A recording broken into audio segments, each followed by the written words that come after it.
Hello everyone. Today I'm going to talk about an important topic called stress interaction and combined stresses in plants. Under this broad topic, I'm going to take one example of a disease called dry root rot of chickpea and give brief introduction and information about that disease. In addition to that, I'm also going to tell about how this disease is influenced by an environmental factor, namely drought. Now, this is an important topic of study because it holds utmost importance due to its impact on the crop, causing yield loss.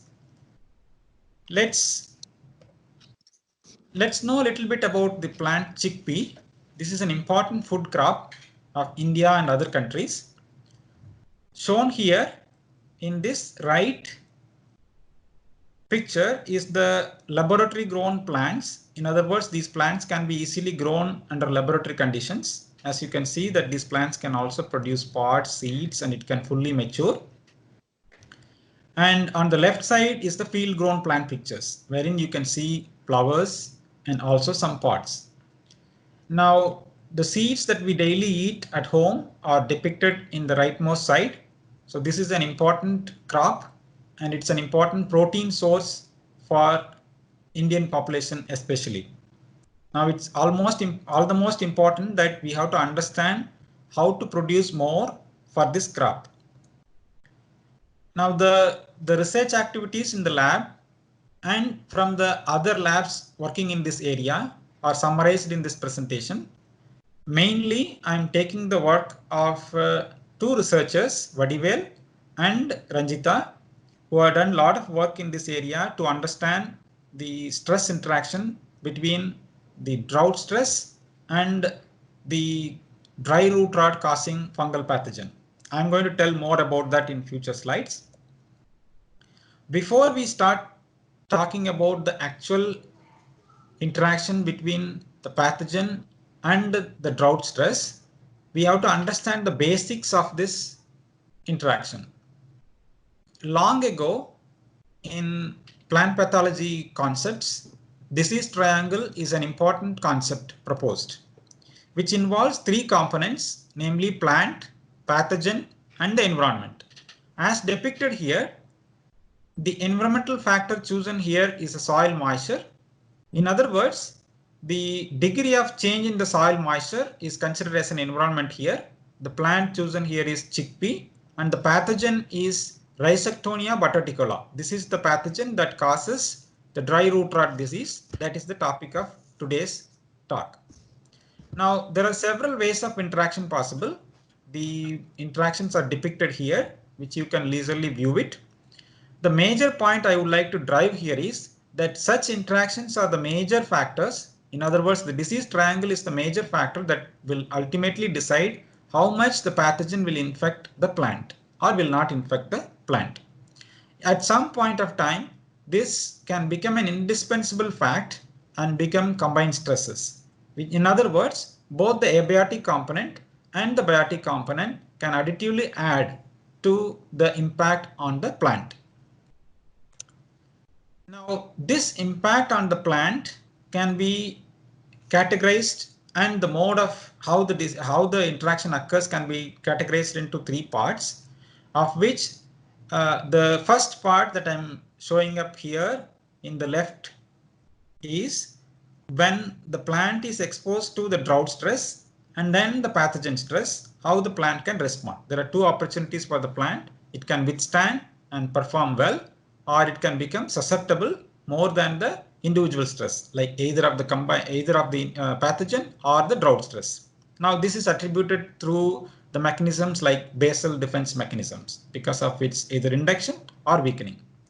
The middle portion shows a scenario where the drought and pathogen stress can co-occur together, and if there is no acclimation response, in other words, when the subliminal level of the pathogen or the drought stress is not there, where both becomes actually a stress, then this plant can exhibit either the tolerance or susceptible.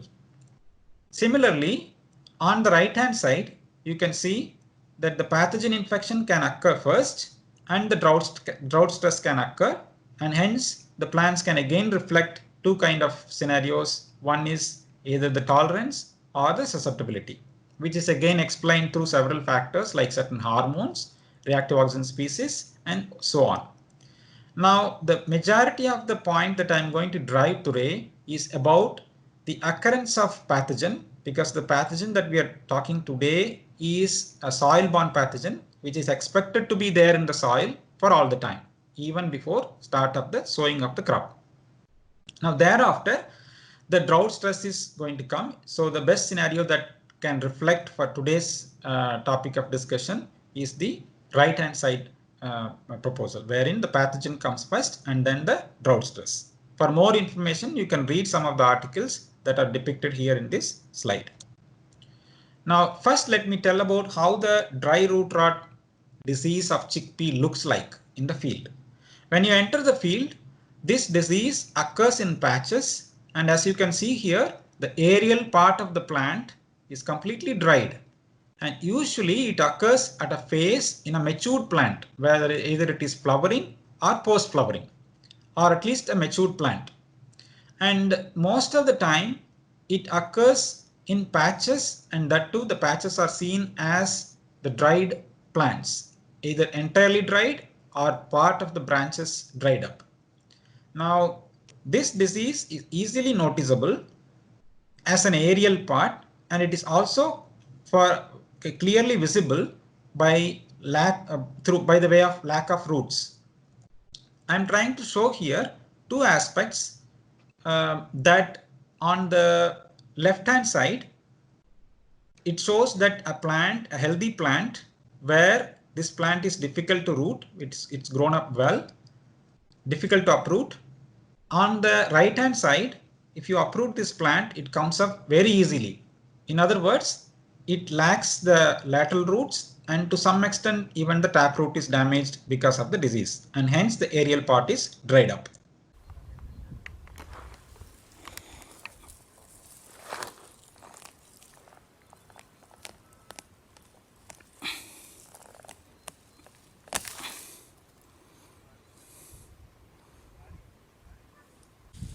Yes, sir.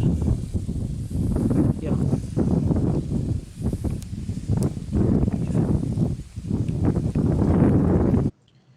If you split open the root, one can clearly see the microsclerotia in the xylem cavity as depicted here. And as shown in the controls, the plants that are not infected shows lateral roots and typical taproot. The picture on the leftmost side also clearly shows the cavity that is caused in the infected plants. So this is the typical symptom that you would see in a dry root rot disease chickpea plants. Now, till now, whatever I showed can be summarized like this. I told you about the disease triangle, an age-old concept, and how these interactions at certain stages can be called as combined stresses. In other words, when two independent stresses that are interacting becomes independently high and also co-occurs, it becomes a combined stress. I have also told about the combined stresses in general, that whichever the way that interaction can happen, these stresses can impact the plant either of the ways, either positive or negative. I also mentioned to you about the nature of symptoms caused by the pathogen, that is the disease of dry root rot. And this fungus that causes the dry root rot is a necrotrophic fungus called Rhizoctonia bataticola. Now let's see how the fungus looks like. For this, our researchers have isolated the fungus from the field. One of the field isolate that we have isolated is plated here on the plates in the laboratory. This fungus is culturable. It can be plated on certain media. In this case, PDA is used. As you can see, from the time of plating all the way until 5 days, there is a gradual increase in the growth of the fungus is seen. I would like to draw your attention to the last plate of day 5th, wherein the fully grown fungal mat is visible, and it is also dark brown or sometimes black in color, which indicates production of microsclerotia and the pigmentation. which is an important stage for further spread of this fungus. The next, I'm showing you the microscopic pictures of this fungus, wherein the hypha is clearly seen as pointed out here.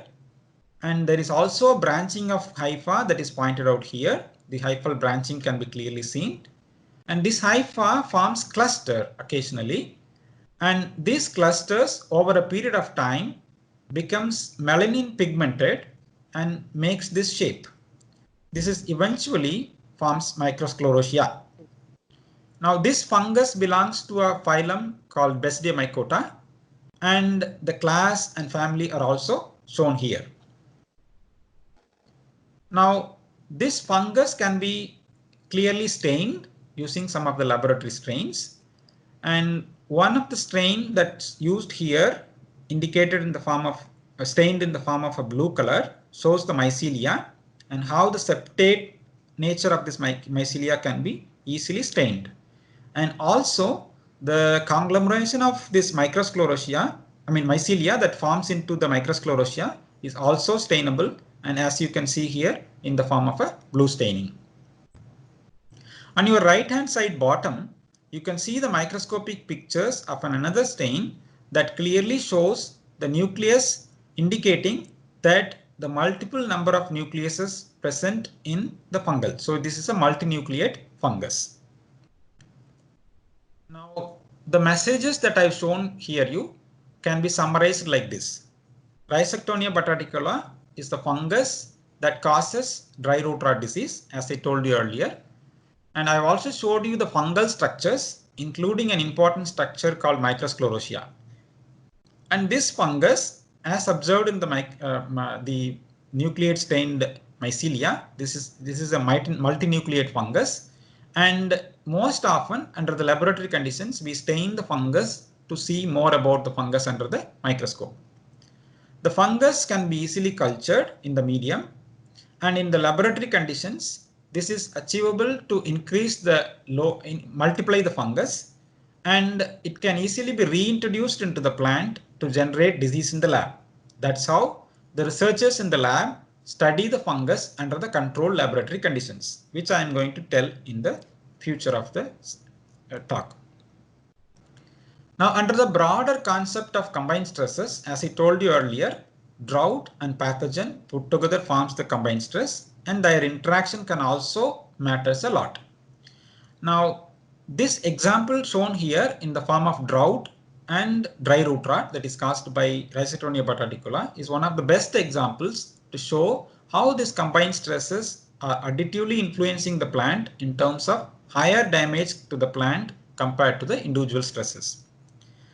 Now, on your left hand side, you can see two pictures, of which one shown two panels, one shown as 60%, two plants shown as 60% moisture, and two plants shown as 100% soil moisture. You can see also that there is an inoculated plant, in other words, a plant that is infected with this fungus, an uninoculated plant. Similarly, you can also see the same situation under the 100% soil moisture. 100% soil moisture means this plant has not experienced any water stress.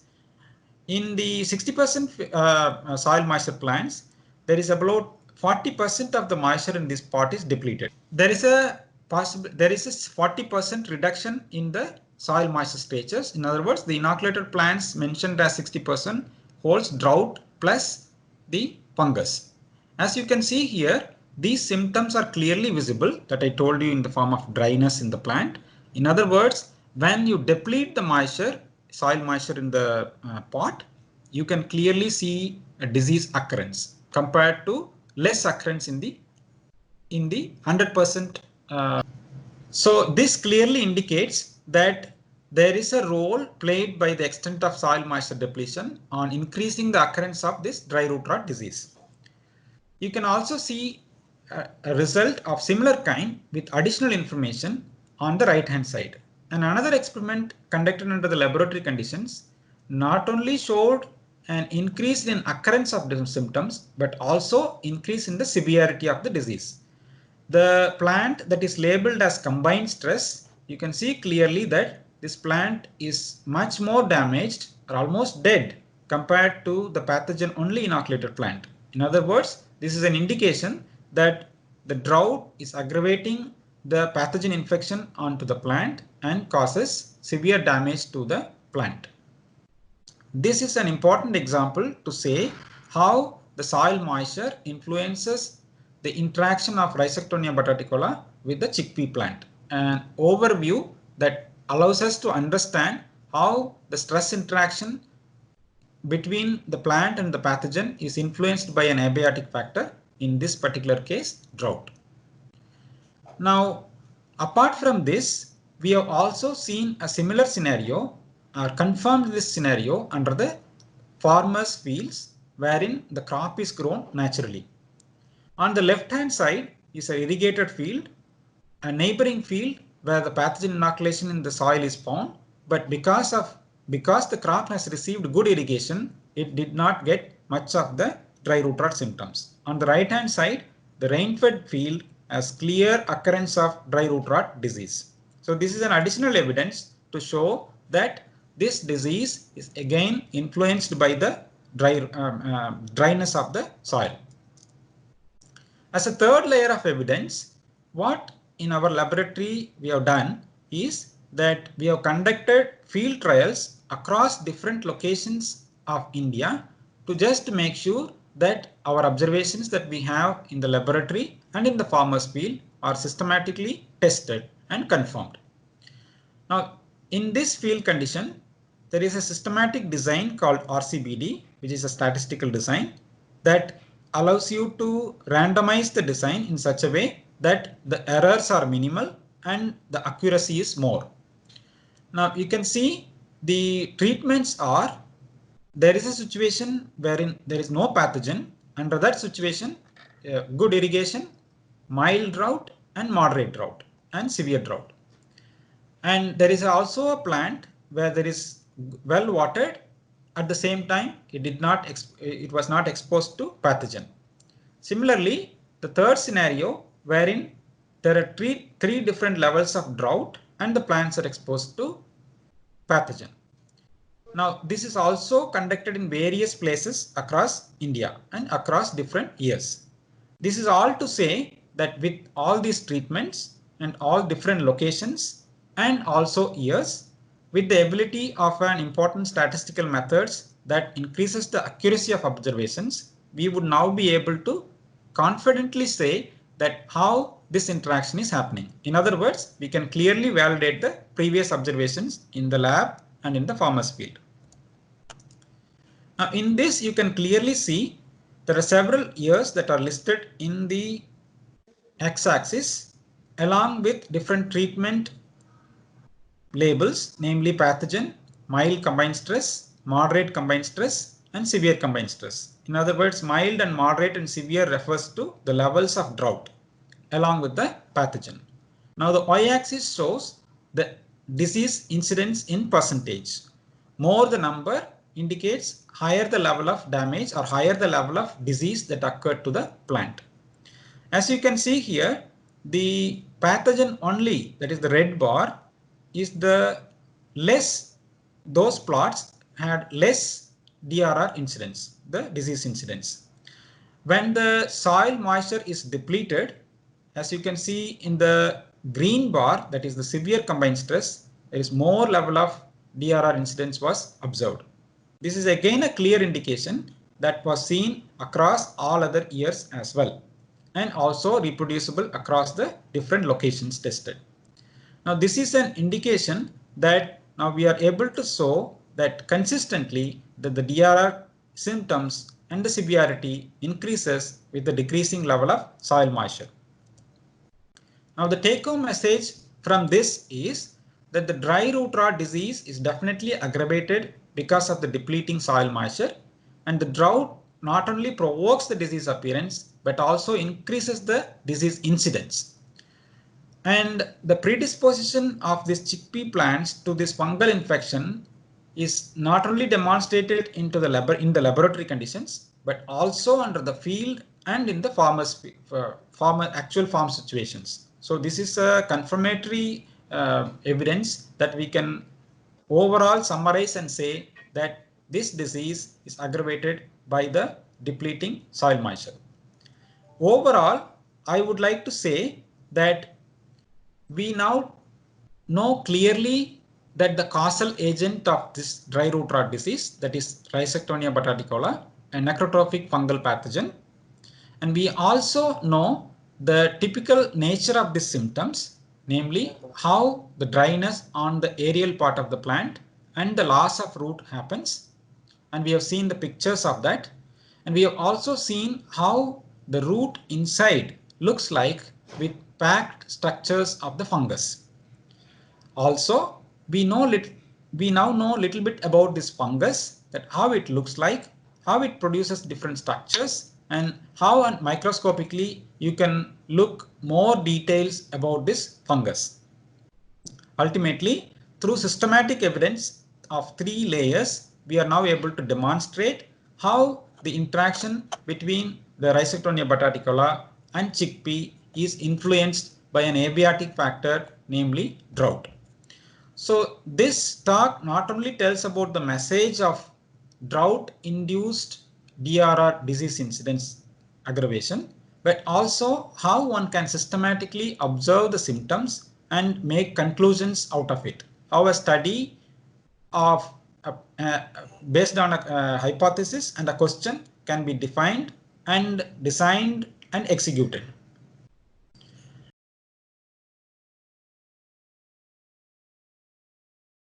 And this work was done by several collaborators. So I wish to thank all the collaborators across our nation who participated in this, field staff and the researchers who worked in this project, and the funding from National Institute of Plant Genome Research, and all the lab members who directly and indirectly contributed to this project. Thank you.